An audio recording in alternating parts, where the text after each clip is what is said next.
너무 귀한 교회에 여러분과 함께 이렇게 말씀으로 섬기게 돼서 하나님께 감사와 영광 올려드리고, 또 우리 김하나 목사님, 또 원로 목사님께 감사와 또 여러분에게도 감사를 드립니다. 특별히 제가 감사하고 싶은 게 하나 더 있습니다. 그게 뭐냐면요, 지난주에 그 안성에서 외국인 이주민 목회를 섬기시는 목사님들의 가정들이 모여서 수련회를 했습니다. 아주 수련회가 감격 가운데 하나님께 올려드려졌는데, 그 사역에 명성교회가 또 김하나 목사님 많이 후원해 주셔서 아주 성대히 그 사역을 치르게 됐습니다.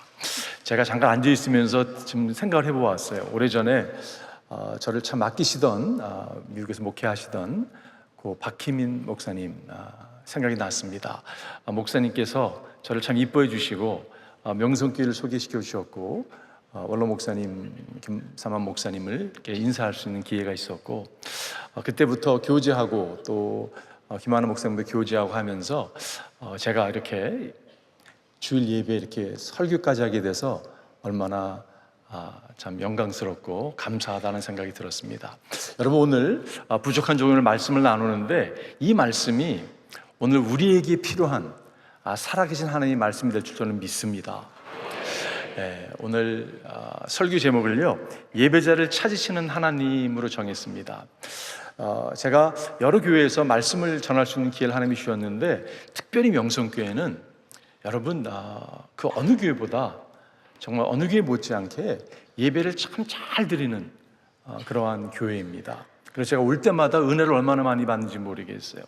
그런데 하나님께서는 정말 우리의 장점을 더 장점화시켜서 영광을 받으신 줄 믿습니다. 그래서 오늘 이 메시지가 우리 명성교회 성도님들 더 강건케 함으로 진정한 예배자를 찾으시는 하나님을 만나고 계속 만나는 그런 은혜가 우리에게 임할 줄 믿습니다. 오늘 본문을 여러분이 잘 알고 있는 사마리아 그 수가 성의 여인과 예수님의 대화가 이어지는 걸 알 수가 있죠. 근데 오늘 주님께서 이 여인에게 16절에 보니까 이렇게 묻습니다. 이르시되 가서 내 남편을 불러오라. 여러분, 만약에 이 수가성 여인이 나성 미국 여인이었더라면, 아니 뭐 그런 질문을 하세요, 개인적인 질문을 하세요 라고 예수님께 말씀했을지 모르겠어요. 여러분, 굉장히 퍼스널한 질문 아닙니까? 내 남편을 데려와라. 이 여인이 얼마나 놀랬던지, 저는 남편이 없어요 라고 대답하는 것을 알 수가 있습니다. 저희는 남편이 없습니다. 예수님 뭐라고 말씀하십니까? 네 말이 옳다. 그래, 너랑 함께 살았던 5명의 남편들도 사실 남편이 아니지, 그리고 현재 살고 있는 남편도 사실 남편이 아니야 라고 이야기를 합니다. 그랬더니 이 여인의 반응이, 선생님은 제가 보기에는 선지자라고 예언자라고, 그러면서요 이 주제를 확 바꾸는 것을 알 수가 있어요. 갑자기 예배에 대한 이야기를 하고 있는 것을 보게 되죠. 20절에 보니까 우리 조상들은 이 산에서 예배하였는데 당신의 말은 예배할 곳이 예루살렘에 있다 하더이다. 여러분, 이 여인이 왜 갑자기 주제를 바꿨을까요? 왜 예수님은 그렇게 당혹스러운 질문을 하셨을까요? 이 여인이 주제를 바꾼 것과 예수님이 하신 질문은 사실 같은 맥락에서 이해될 수 있습니다. 여러분, 이 여인은요 속에 있는 것이 나온 것이에요. 사람들 생각하기를, 야, 저 수가성 여인, 저 사람은 몸을 파는 여인과 다를 바 없어, 손가락질하고 놀려대는 비천한 여인으로 바라보는 여인일지 모르겠습니다. 그러나 그 여인의 마음 가운데는 여러분, 어쩌면 남자를 통해서 그의 영적인 갈증이 해소될까 싶어서 찾아다니는 여인이었을지 모르겠어요. 여러분, 사람들은 그렇습니다. 이렇게 만나서 대화하다 보면 그 사람이 속에 무엇이 담겨 있는지를 알 수가 있습니다. 우리가 이렇게 대화하다 보면요 늘 이렇게 어떤 취미 활동을 말씀하시는 분들이 계세요. 그분의 마음 가운데 늘 그 취미 활동, 뭐 골프다든지 그게 늘 가득 차여지는 것을 알 수가 있습니다. 어떤 분들은 입을 열면 주식에 대한 박식함, 그렇지만 그 마음에 그것이 담겨져 있기 때문에 나오는 것을 알 수가 있어요. 이 여인은 그 마음 가운데 영적인 갈증이 있었기 때문에 예배에 대한 질문을 하고 있는 것을 알 수 있습니다. 왜 예수님은 민망할 정도로 이 여인에게 내 남편을 데려와라 라고 질문했을까요? 망신을 주기 위해서 예수님 질문했을까요? 전혀 그렇지 않죠.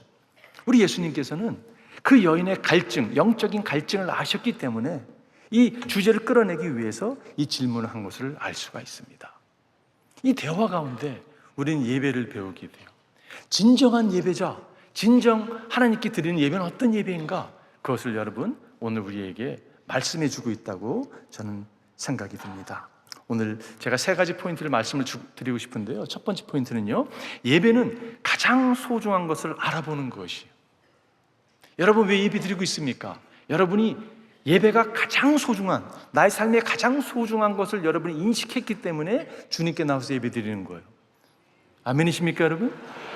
네, 아멘 되시기를 바랍니다. 이 예배라는 단어가 헬라어로 보게 되면 프로스쿠네오라는 단어예요. 프로스쿠네오. 이 뜻은요, 가치를 알아보는 것이에요. 이 예배라는 단어가 영어로 월십이라고 하잖아요. 월십. 이 월십이라는 단어 안에 월드라고 하는 가치라는 뜻이 있는 것을 알 수가 있습니다. 여러분 예배는요, 가치를 알아보기 때문에 예배 드릴 수 있는 것이에요. 가치를 알아보지 못하면 예배 드릴 수 없습니다. 예배를 우습게 여길 수밖에 없는 거죠. 예배의 가치를 알기 때문에 예배 드릴 수 있는 것이에요. 어느 분이요, 유럽에 여행을 하면서 한 시골 마을에서 장터가 섰는데 장터에서 반지 하나를 구입했다고 합니다. 그리고 끼고 다니다가 여행이 끝나고 집에 돌아와서요, 이 서랍에 내어 던졌다고 해요. 그리고 시간이 한참 지났는데 어느 날 친구가 집을 방문하게 됐는데, 친구는 어떤 일을 하는 친구냐면 이런 그 앤틱을 이렇게 감정하는 그런 친구였습니다. 이 반지를 딱 보여주니까요, 깜짝 놀라는 거예요.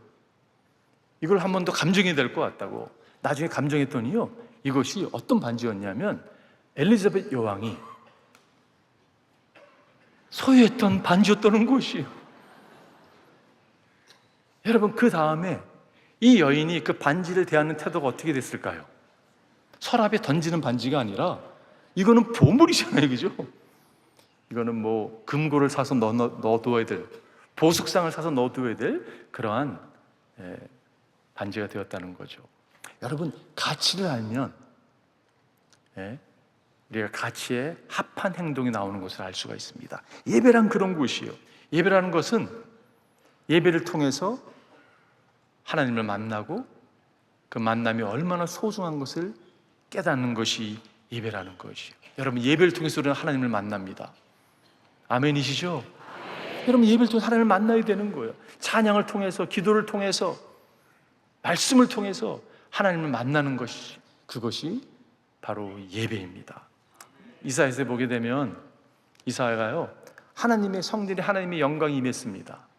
그가 너무 하나님의 영광이 임하니까 그가 이렇게 표현하는 것을 알 수가, 이사야서 6장 5절에 보니까 그때 내가 말하되 화로다, 나여 망하게 되었도다. 나는 입술이 부정한 사람이요, 나는 입술이 부정한 백성 중에 거주하면서 만군의 여호와이신 왕을 배었음이로다 하였도다. 하나님의 영광 가운데 임하니까 하나님을 만나게 된 거예요. 그러니까 자기의 누참을 발견하게 됩니다. 와, 죽게 됐다, 이렇게 고백하는 거예요. 그 모습은요, 이런 모습이었을 것 같아요. 성경에 구체로 써있지는 않지만 에스겔 1장에 보게 되면 하늘문이 열리고 하나님의 임재가 임하니까 에스겔이 바닥에 꼬꾸라집니다. 그리고 예배하는 모습, 그걸 연상케 하는 게 이사야가 하나님을 만나는 장면이에요. 제가 지난주에 한 자매에게 간증을 들었습니다. 그 자매가 이런 얘기를 하더라고요. 어렸을 때 자기는 모태신앙으로 열심히 교회를 다녔지만 주님을 인격적으로 만난 그런 경험이 없었다는 거예요. 근데 하루는 용한 무당이 이 자매에게 그러더래요. 너를 보니까 너의 운명이 앞으로 무당될 운명이라는 거예요. 얼마나 놀랬겠습니까, 어린아이가. 그래가지고 너무 무서워서 예배당에 가서 기도하기 시작했대요. 두려움 가운데 기도를 드리는데 그 다음날에도 기도드리고 그 다음날에도 기도드리고, 그러던 어느 날 예배당에서 기도하는 가운데 하나님이 찾아와 주시는 거예요. 눈을 떴더니 4시간의 시간이 지났다고 합니다. 자기는 그 장시간 기도했다고 생각이 들지 않았는데, 근데 자기 얼굴이요 바닥에 이렇게 꼬꾸라져 있더래요. 주님을 만난 사건이었어요. 그때 주님이 자기 삶 가운데 찾아와 줬다고 이야기를 합니다. 여러분, 이사야가 하나님을 만났을 때 그가 이렇게 고백해요. 8절에 보니까, 이사야 6장 8절에 보니까, 내가 또 주의 목소리를 들으니 주께서 이르시되 내가 누구를 보내며 누가 우리를 위하여 갈고 하시니, 그때 내가 이르되 내가 여기 있나이다, 나를 보내소서 하였더니.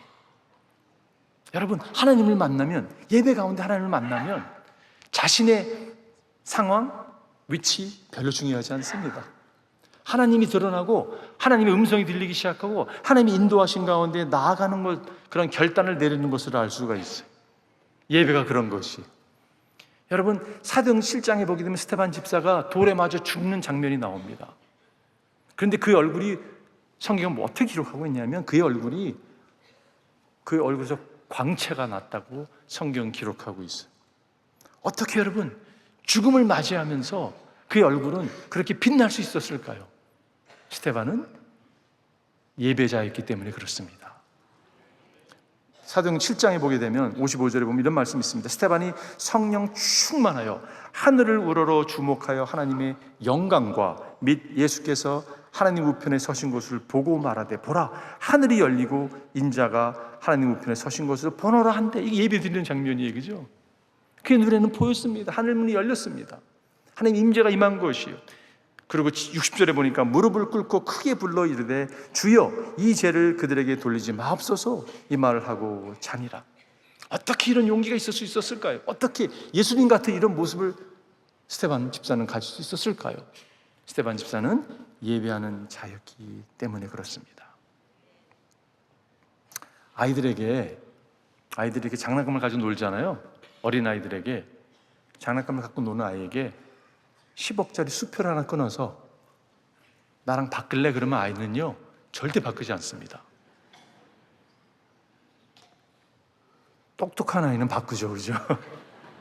가치를 알아보면 바꾸는 거예요. 여러분, 그 무엇보다 예배가 중요합니다. 왜냐하면 예배를 통해서 우리는 하나님을 만나기 때문에 그래요. 여러분, 질문해 볼게요. 여러분, 염려하세요? 근심하세요? 두려움 가운데 있습니까? 우리가 근심하잖아요, 그죠? 두려움이 얼마나 우리를 휩싸일 때가 많습니까? 여러분, 예배의 자리에 나오십시오. 어쩌면 내가 예배자가 되지 않기 때문에 두려워하고 염려하고 근심할지 모르겠어요. 예배 자리에 나가게 되면 하나님의 사랑과 공급하심을 경험하게 되죠. 그분의 인도하심에 대한 확신을 갖게 되죠. 그리고 담대하게 도전을 맞이하고 나가는 것을 보게 됩니다.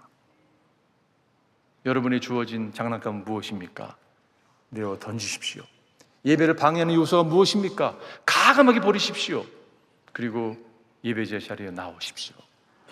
두 번째 포인트는, 예배를 통해 허락하시는 복을 누리는 것이에요. 여러분, 예배를 통해서 하나님이 주시고자 하는 복이 있습니다. 그걸 누리는 것이 예배예요. 오늘 23절에 보니까 본문에, 아버지께 참되게 예배하는 자들은 영과 진리로 예배할 때가 원하니 곧 이때라. 아버지께서는 자기에게 이렇게 예배하는 자들을 찾으시니라. 왜 하나님은 예배하는 자를 찾으실까요? 하나님 뭐가 아쉬워서? 여러분, 하나님 뭐가 아쉬우세요? 근데 왜 예배자를 찾으실까요? 우리를 위해서 예배자를 찾으시는 거죠. 여러분, 혹시 여러분 주위에 늘 불평하는 분 혹시 주위에 계세요? 입만 열었다면 불평이 그냥 끊이지 않는 분들이 있을 수가 있어요. 그런 분들은 참 불편한 사람이 될 수 있어요, 그죠? 그런 분 계세요? 주위에? 해피지면 그 사람이 여러분과 함께 살고 있는 남편이 될 수도 있고 아내가 될 수도 있다면 얼마나 불행하겠어요, 그죠? 이분들의 특징이 있습니다. 특징은요, 칭찬하는데 굉장히 관대하지 않아요. 칭찬에 관대하지 않습니다. 여러분, 그 praise라고 하는 단어, 이게 이제 찬양이라는 단어가 될 수도, 예배라는 단어가 될 수도 있고, 그게 칭찬이라는 단어의 뜻도 되잖아요, 그죠? 여러분, 예배하는 사람은요 굉장히 칭찬에 관대합니다. 예배하지 않는 사람은요, 입만 열었다면 불평할 수 있는 사람이 될 수 있는 것이에요. 여러분 자신을 돌아보십시오. 혹시 내가 불평하는 자리에 앉아 있다면 어쩌면 예배를 잃어버린 사람이 될 수 있을지 모르겠어요. 불평이 심하면 치매에 걸릴 확률이 높다는 연구가 나왔어요. 노후가 걱정되신다면 예배 자리에 나오십시오. 여러분, 가족이 식사를 하러 가게 됐는데 아빠가요, 그 서브하는 분에게 막 불평을 들어놓는 거예요. 그러면 그날 저녁 식사는 어떻게 될까요? 불편한 자리가 될 수 있는 거예요. 그런데 외식을 하는데 아빠가 막 그 서브하는 분에게 그냥 칭찬하는 거예요. 긍정적이게 하는 거예요. 알고 보니까 그 사람이요, 명성교회 성도님이신 거예요. 여러분, 그날 분위기가 얼마나 아주 화해하겠습니까? 그렇죠? 얼마나 좋겠어요.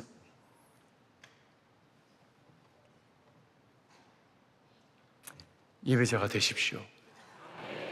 여러분과 제가 진정 하나님을 예배하는 자리에 나아가기를 바라요. 하나님 진정 예배하기 시작할 때 모든 것이 제자리를 찾아갑니다. 여러분, 이게 어거스틴이 한 이야기인데 모든 것이 제자들을 찾아가는 것이 예배예요. 왜냐? 예배는 우선순위를 명확하게 허락하기 때문에 그렇습니다. 마태복음 6장 33 잘 아는 말씀이죠. 그런즉 너희는 먼저 그의 나라와 그의 의를 구하라. 그리하면 이 모든 것을 너희에게 더하시리라. 여러분과 제가 예배자가 될 때 모든 것이 제자들을 찾아 나가는 것이에요. 이 순서가 바뀌면, 우선순위가 바뀌면 인생이 꼬일 수밖에 없습니다. 여러분, 우리는요 무엇인가를 예배하는 사람들이에요. 여러분 인정하건 인정하지 않건 우리는 무엇인가를 예배하고 살아갑니다. 많은 경우 그것이 우상이 될 수 있어요. 우상이 여러분 나쁜 게 아니에요. 좋은 거예요. 자녀들이 얼마나 귀합니까? 근데 자녀들도 우상이 될 수 있어요. 우리가 사업하는 거, 직장 얼마나 중요합니까? 그게 우상이 될 수 있어요. 그것이 하나님보다 먼저 간다면 우상이 될 수 있죠. 그러면 제자들 찾아가지 못하는 거예요. 여러분과 제가 예배함으로 모든 것이 제자리에 찾아가기를 주님의 이름으로 축원드립니다. 마지막 세 번째는요, 예배는 신령과 진정으로 드려져야 되는 것이에요. 오늘 20절에 보니까 우리 조상들은 이 산에서 예배하였는데 당신들의 말은 예배할 곳이 예루살렘에 있다 하더이다. 이 여인은 지금요, 수가성 여인은 지금 장소를 이야기하고 있는 거예요. 당신네들은 예루살렘에서 예배한다고 그러고 우리 조상들은 그림산이라고 하는 그 당대에 거기를 예배 장소로 처소로 놓고 예배 드렸거든요. 여러분, 사실 그 바벨론으로 이스라엘 백성이 포로로 끌려가고 수르바벨로 인하여 성전이 재건되잖아요. 재건되는데 이 사마리아 사람들이 재건하는데 동참하기를 원했어요. 그런데 허락을 안 해가지고 이 사람들이 나름대로 주 322년에 그리심산에 성전을 짓습니다. 그리고 주전 129년에 하스모리안 왕조, 우리가 잘 알고 있는 메카비 왕조를 통해서 그게 파괴가 됩니다. 그러니까 이 여인은, 우리 조상들은 이 그림스 산에서, 이 산에서 예배 드리는 것을 허락했고 그렇게 믿고 있던 사람이에요. 당신네들은 예루살렘에서, 우리는 이 산에서. 근데 예수님이 뭐라고 말씀하십니까? 예수님께 이렇게 말씀하고 있어요. 21절에 보니까 예수께서 이르시되 여자여 내 말을 믿으라. 이 산에서도 말고 예루살렘에서도 말고 너희가 아버지께 예배할 때가 이르리라. 예수님은 때를 말씀하고 있는 거예요. 요한복음이 때를 이야기할 때는 예수님의 죽음을 말씀하고 있는 것입니다. 요한복음 2장에 보게 되면 가나 혼인잔치에서 포도주가 떨어졌어요. 예수님의 어머님이 종들에게 이 사실을 알리게 하죠. 예수님께서 마리아에게 뭐라고 말씀합니까? 내 때가 아직 이르지 않았다고. 거기서 이야기는 때는 무엇이냐면 예수님의 죽음을 의미하는 것이에요. 여러분, 진정한 예배는요 예수 그리스도를 통해서만 드릴 수 있습니다. 진정한 예배는 예수 그리스도 십자가의 죽음, 부활하심, 거기에 기초돼서 들어줄 수 있는 것이 예배예요. 다시 말해서 예수님을 통해서만 들을 수 있는 것이 예배예요. 이것이 얼마나 여러분 영광스럽고 복된 것인지 모르겠어요. 24절에 하나님은 영이시니 예배하는 자가 영과 진리로 예배할지니.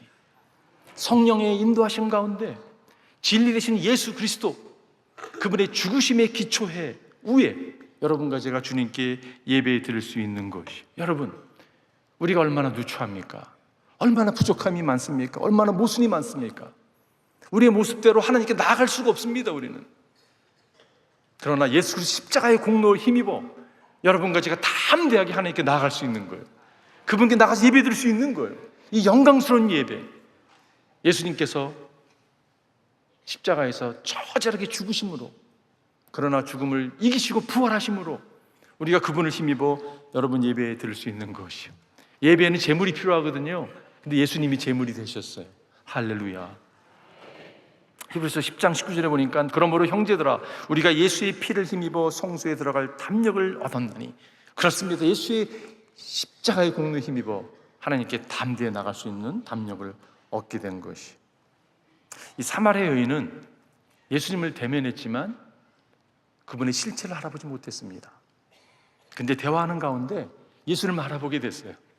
그래서 26절에 보니까 이렇게 말씀하고 있어요. 예수께서 이르시되 내가 말하는 내가 그라 하시니라. 명확하게 더 드러내 주셨어요. 저는 이 구절 읽으면서 주님 감사합니다. 주님이 당신을 드러내 주지 않았더라면 저는 주님을 발견할 수가 없었습니다. 여러분과 제가 예배의 가치를 알고 주님께 예배드릴 수 있는 것은 그분이 우리 가운데 찾아와 주셔서 당신을 보여주셨기 때문에 예배드릴 수 있는 거예요. 우리가 잘나서 주를 찾아 나선 사람 한 사람도 없습니다.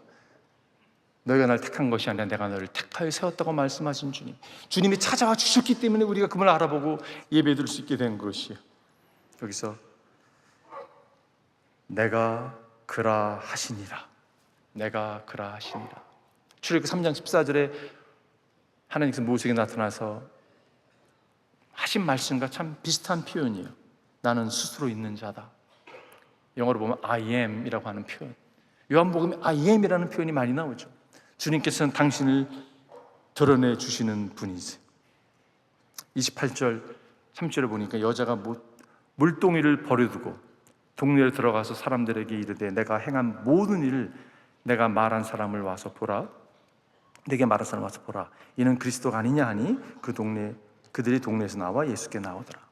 이 여인의 삶이 바뀌었어요. 물동이를 뒤에 놓고 별로 중요하지 않아요. 내가 예수를 만났어. 내가 그토록 갈증하던, 목말라 했던 나의 갈증을 해소할 수 있는 분을 만났습니다. 그래서 모든 걸 뒤로하고 마을로 들어가서 복음을 증거하는 여인으로 거듭난 모습을 볼 수가 있습니다. 오늘 제가 말씀을 마치면서 이야기 하나 하고 마치겠습니다. 미국의 그 노진준 목사님이라는 오랫동안 이민 목회를 하셨던 목사님의 설교에 나오는 한 예화인데요. 한 선교사님께서, 미국 선교사님께서 멕시코에서 선교할 때인데 하루는 집에 누가 노크를 하는 것이에요. 나가보니까 10살 먹은 어린아이가 누추한 그런 아주 모습을 하고 음식을 좀 먹을 수 있냐고 부탁을 합니다. 그래서 그 아이를 선교사님이 들어오라고 시켜주고 음식을 대접을 했대요. 근데 아이의 이야기를 접하니까 아이가 상황이 이랬습니다. 10살 먹은 어린아이인데 3살 때 어머님이 돌아가시고 아버지는 알코올 중독인데 4개월 전에 총을 꺼내서 아들인 자기를 쏴 죽이겠다고 위협을 하고 너무 무서워서 집을 나오게 됐다고. 그러면서 이렇게 거리에서 방황하며 살게 됐는데 그 소식을 접한 선교사님이요, 얼마나 마음이 안타깝겠습니까? 그래서 아이를 받아줬다고 해요. 당분간 지금 여기에 머물러도 될 것 같다고.